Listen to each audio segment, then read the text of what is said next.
बिस्मिल्लाहिर्रहमानिर्रहीम। Hello everyone students. आज का जो हमारा नेक्स्ट लेक्चर है वो हमने एक नए चैप्टर पे बात करना है। उस चैप्टर का नाम है सपोर्ट एंड मोमेंट्स। इस चैप्टर में आज हम एक इंट्रोडक्टरी क्लास है, यानी हमने इस चैप्टर की इंट्रोडक्शंस के ऊपर बात करनी है। कुछ इंपॉर्टेंट टर्म्स है, इसी पर ही हमने आज अपनी इस लेक्चर का आगाज करना है। इस लेक्चर में सबसे पहले हमने ये समझना है कि इस चैप्टर का नाम जो सपोर्ट एंड मोमेंट रखा गया है, सपोर्ट का क्या मतलब है, मोमेंट्स का क्या मतलब है, लोकोमोशंस का क्या मतलब है, और लोकोमोशंस की असल मकसद क्या है, उस पर बात करनी है। और इसी के साथ साथ मूवमेंट्स जो वर्टिब्रेट्स में होती है, जो इनवर्टिब्रेट्स में होती है, इस पर हम आज बाकायदगी से अपनी इस लेक्चर में आगाज करेंगे। इससे पहले बायोलॉजिकल स्टार चैनल के जितने भी चैंपियंस हैं, इन तमाम के तमाम चैंपियन से, चाहे वो न्यू सब्सक्राइबर्स है या मेरे ओल्ड कमांडोज है, आप सबसे रिक्वेस्ट है कि आप तमाम के तमाम लेक्चर्स को तसल्ली के साथ, बाकायदगी के साथ इसको वॉच करना और इसी के साथ साथ जुड़ते रहना, हर चैप्टर को sequence wise, lecture wise follow करें। तो चलते हैं लेक्चर की तरफ। लेक्चर में सबसे पहले स्टूडेंट्स आपको नजर आ रहे हैं, मैंने यहां पर लिखा है सपोर्ट। सपोर्ट का लफ्जी मतलब है सहारा देना, ठीक है, सहारा देना। अब मैंने सपोर्ट का यहाँ पे डेफिनेशन लिखा है। मैंने यहाँ पे लिखा हुआ है the some part of body which gives strengthens and brings या gives change to the body is called supports। जिस्म का एक ऐसा हिस्सा जो जिस्म को मजबूत कर दे और जिस्म को मजबूत करने के साथ साथ जब जिस्म के अंदर कोई नया चेंज लाए, अब ऐसे यानी ऐसे ऑब्जेक्ट्स को या ऐसे एलिमेंट्स को हम सपोर्ट्स कहेंगे। अगर जिस्म को कोई भी चीज उसको मजबूती भी दे रहा है, अब उसको सपोर्ट भी दे रहा है, उसमें चेंज भी ला रहा है, तो इसको हम कहते हैं सपोर्ट। खास करके अगर मैं आसान अल्फाज में बता दूं, हमारे जिस्म का जो स्केलेटन है, स्केलेटन एक तरह का सपोर्ट है जो कि जिस्म को मजबूत भी रखता है और जिस्म के अंदर तब्दीली भी लाते हैं। क्योंकि हमें पता है कि स्केलेटन के अंदर चाहे वो बोन्स हो, जितने भी बोन्स हो, चाहे वो अपेंडिकुलर स्केलेटन हो, चाहे वो एक्सियल स्केलेटन हो, इनके साथ मसल्स जुड़ा हुआ है, मसल्स के साथ ऑर्गन्स जुड़े हुए हैं। ये तमाम के तमाम जितनी भी बॉडी है, इन तमाम बॉडी के साथ, इन तमाम बोन्स के साथ, इन ढांचे में जितने भी बोन्स है, इन तमाम के तमाम बोन्स के साथ जो है बाकायदगी के साथ मसल्स आते थे, उस मसल्स के साथ फिर ऑर्गन्स आते थे, और वही उसी ऑर्गन्स, वो जो ऑर्गन्स हमारे पास है, वही ऑर्गन्स अपनी फंक्शंस करता है, और उस फंक्शंस का जो रिजल्ट है, चाहे वो पैंक्रियाज हो, चाहे वो हमारे पास लंग्स हो, चाहे हमारे पास दिल हो, चाहे हमारे पास लिवर हो, ये तमाम के तमाम अपनी फंक्शंस करते। उस फंक्शंस का जो प्रोडक्ट है, जो जैसे ही वो प्रोडक्ट निकलता है, वही प्रोडक्ट जा करके सेल के पास जाते हैं, और सेल्स के अंदर जो रिएक्शंस है या expressions of body to any physical stimulations के आगे उसको रेजिस्ट करने के लिए या उसको सस्टेन रखने के लिए ही जो है वो ये इस्तेमाल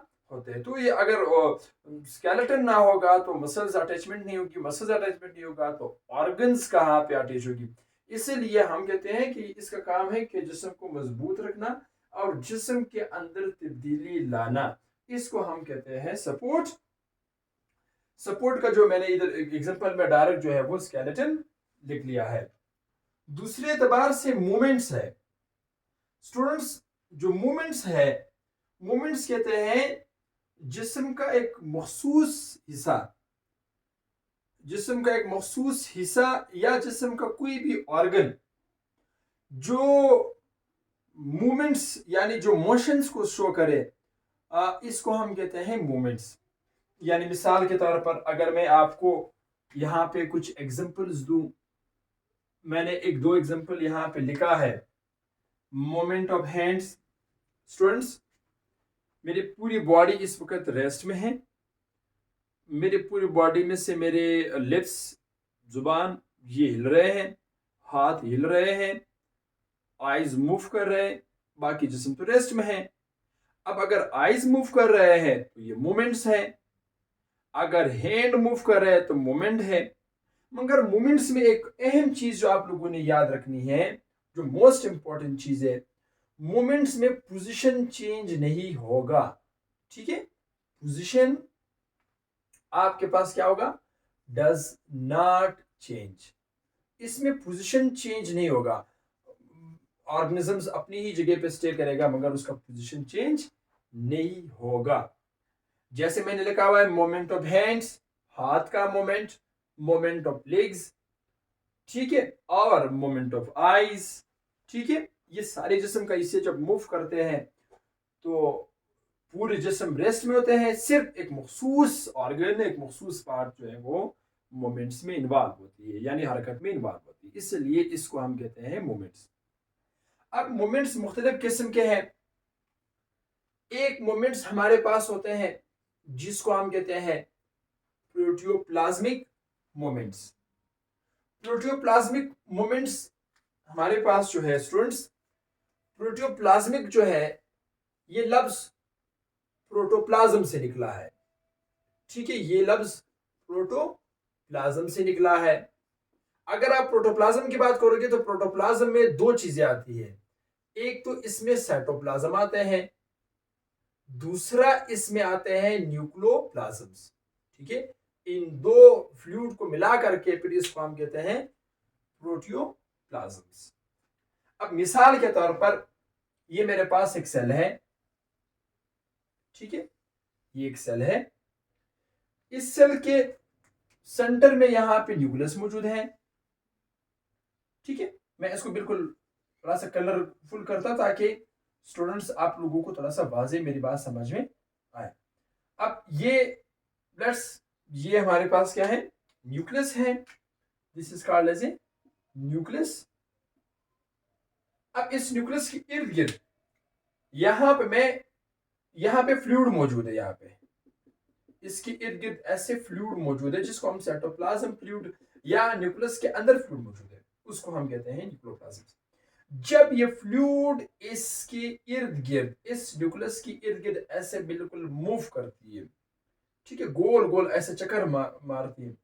जैसे हम मुस्लिम जो है वो हम हज पे जाते हैं तो हम जो तवाफ करते हैं ऐसे गोल गोल घूमते हैं खाना काबा में, तो यहाँ पे इधर भी जो है वो बिल्कुल जो है वो मूव करते हैं, एक राउंड अबाउट की तरह होती है बिल्कुल। ये न्यूक्लियस के ऊपर इर्द गिर्द जो है फ्लूइड मूव करती है। अब इस मोमेंट को, वैसे इस मोमेंट को हमने सेल चैप्टर में पढ़ा है, सेल यूनिट ऑफ लाइफ में। इस मोमेंट को हम कहते हैं साइक्लोसिस कहते हैं। ठीक है, अब अगर वो साइक्लोसिस आउटसाइड द न्यूक्लियस हो रहा है या वो इनसाइड द न्यूक्लियस, जो न्यूक्लियोप्लाज्म है वहां पे ये फ्लूइड मूव कर रहे हैं, अब इस मोमेंट को हम कहते हैं प्रोटियोप्लाज्मिक मोमेंट्स। ठीक है, जहां पे बिल्कुल सर्कुलर फॉर्म में मूव करते हैं, जो कि मैंने आपको ब्लैक कलर से आपको बिल्कुल वाजे करके शो करके बनाया है। एक दूसरा मोमेंट्स होती है जिसको हम कहते हैं स्टूडेंट्स सूडोपोडियल मोमेंट्स। अच्छा, जो सूडोपोडियल मोमेंट्स है, सबसे पहली बात तो ये है, ये मोमेंट्स खास करके अमेबा में देखा गया है और डब्ल्यूबीसी में भी देखा गया है। मिसाल के तौर पर अगर ये मेरे पास अमेबा है, ठीक है, ये अमेबा है। अब ये अमेबा जो है जब ये मूव करती है तब ये क्या करती है, इनकी बॉडी की जो पोजीशन है वो ऐसे बिल्कुल चेंज हो जाती है। फिर जब वो फिर आगे जाती है फिर इसका स्ट्रक्चर और चेंज हो जाते हैं। अब इस मोमेंट्स को हम कहते हैं सूडोपोडियल मोमेंट्स कहते हैं। ठीक है, अगर अमेबा मूव कर रहा है तो अमेबा की स्पेसिफिक मोमेंट को फिर हम अम्यूबाइड मोमेंट भी कहते हैं, अम्यूबाइड मोमेंट्स भी कहते हैं। एक दूसरा मोमेंट्स है जिसको हम कहते हैं फ्लैजियला मोमेंट्स। जो फ्लैजियला मोमेंट्स है, इस मोमेंट्स में खास करके आपको पता है ये बैक्टीरिया में देखा गया है। यानी मिसाल के तौर पर अगर ये मेरे पास एक बैक्टीरिया है ना, तो बैक्टीरिया की बिल्कुल जो है, मैं यहाँ रेड कलर से बनाता हूँ, ये ऐसे जो है मोनोफ्लैजिलेट भी होते हैं, यानी these are called as a flagella. अब ऐसे ये फ्लैजियला जो है वो रखता है। अगर एक फ्लैजियला है तो हम कहेंगे मोनोफ्लैजिलेट्स।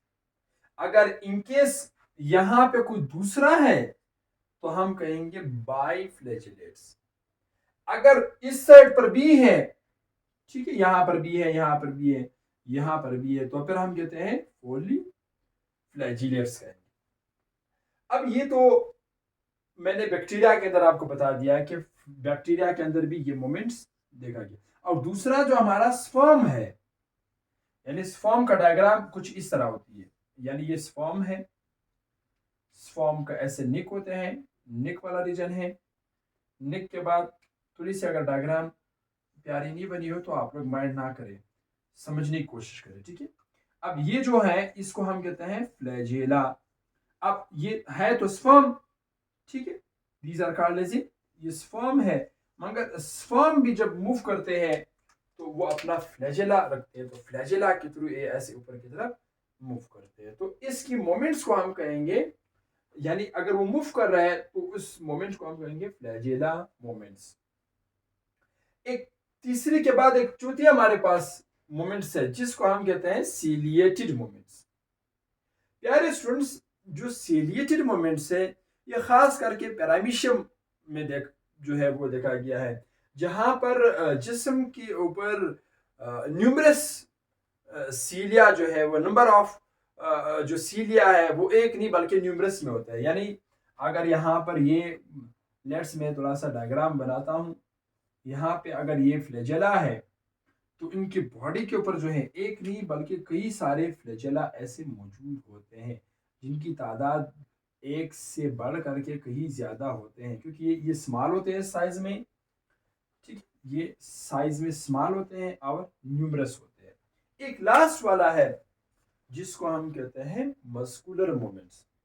जो मस्कुलर मोमेंट्स है ये खास करके ये मोमेंट्स हमारे पास जो है एक ऐसा मोमेंट्स जिसमें मसल्स इन्वॉल्व हो, यानी जैसे कि हमारी मसल्स कॉन्स्ट्रक्शंस और रिलैक्सेशन में इन्वॉल्व होती है, सुकड़ जाना, पुल जाना, सुकड़ जाना, पुल जाना। अब ऐसे मोमेंट्स को हम कहेंगे मस्कुलर मोमेंट्स। अब मोमेंट्स के बाद एक इसका दूसरा पोजीशन, यानी यहां पर जो है वो है लोकोमोशंस। ये एक और है लोकोमोशन और मोमेंट्स में अक्सर औकात सवाल पूछी जाती है। जरा हम लोकोमोशंस के देखते हैं। देखो, लोकोमोशन भी हरकत को कहते हैं, सब मोमेंट भी हरकत कहते हैं।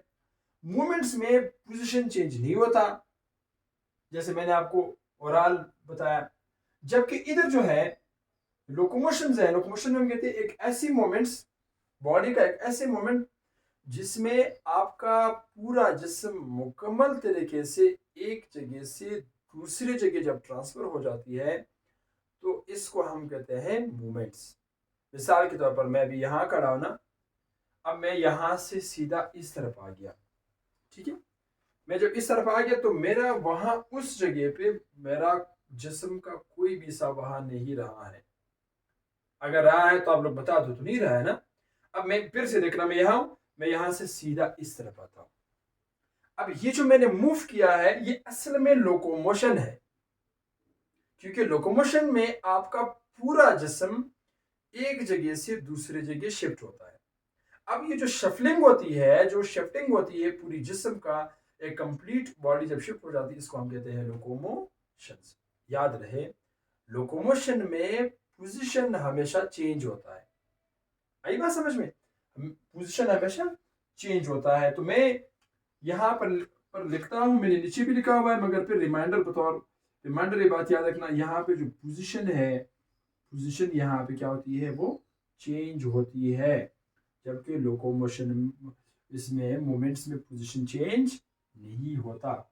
अब अगला सवाल ये आप लोगों के दिमाग में सवाल आएगा कि सर आप हमें ये बताएं कि ये लोकोमोशन करने की जरूरत क्यों है किसी जानदार को।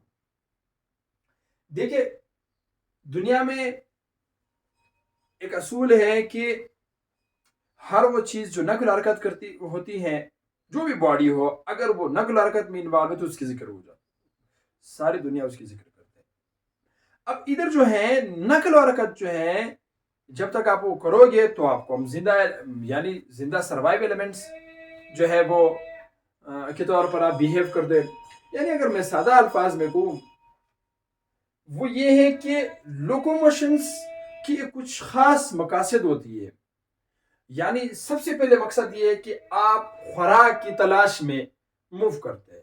यानी अपनी मुल्क में, चाहे वो हम इंडिया में हो, पाकिस्तान में हो, अफगानिस्तान में हो, बाकी ममालिक में हो, ओवरसीज जो मूव करते हैं, वो तो वही न्यूट्रिएंट्स के खुराक के पीछे, हम तो सादा अल्फाज में हम उसको पैसा कहते हैं, पैसे की तलाश में घूमते हैं। पैसा तो एनर्जी है। याद रहे, मनी जो है वो असल में क्या है, वो बिग सोर्स ऑफ क्या है, यानी सोर्स ऑफ एनर्जी है मनी। अब इस सोर्स ऑफ एनर्जी मनी को हासिल करने के लिए लोग नकल मकानी करते हैं, मूव करते हैं, शहर की तरफ मूव करते हैं, देहातों से शहर की तरफ जाते हैं। तो खुराक की तलाश में एक जानदार मूव करता है, और अच्छे माहौल की तलाश में भी मूव करते हैं, फाइंडिंग न्यू फेवरेबल इन्वायरमेंट्स, इसके लिए भी मूव करते हैं। तीसरा, दुश्मन की पकड़ने से खुद को बचाने के लिए भी मूवमेंट होती है। ठीक है। नंबर चौथी जो है, जैसे प्लांट्स में सीड वगैरह जो है, यानी प्लांट्स में जैसे ही सीड वगैरह अपनी स्टेज पर पहुंच जाती, पक जाते हैं, तो ये सीड बाद में जो है वो गिर गिर जाते हैं।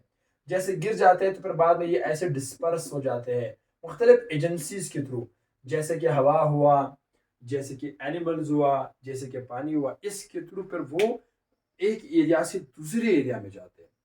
जैसे ही वो दूसरे एरिया में मूव करते हैं, मूव करने के बाद स्टूडेंट्स वहां पर होता क्या है, जैसे वो मूव करते हैं उस मूवमेंट्स में हमारे पास जो है वो वहां पे जाकर के ऊपर उस सीड से फिर एक नया प्लांट्स बनता है।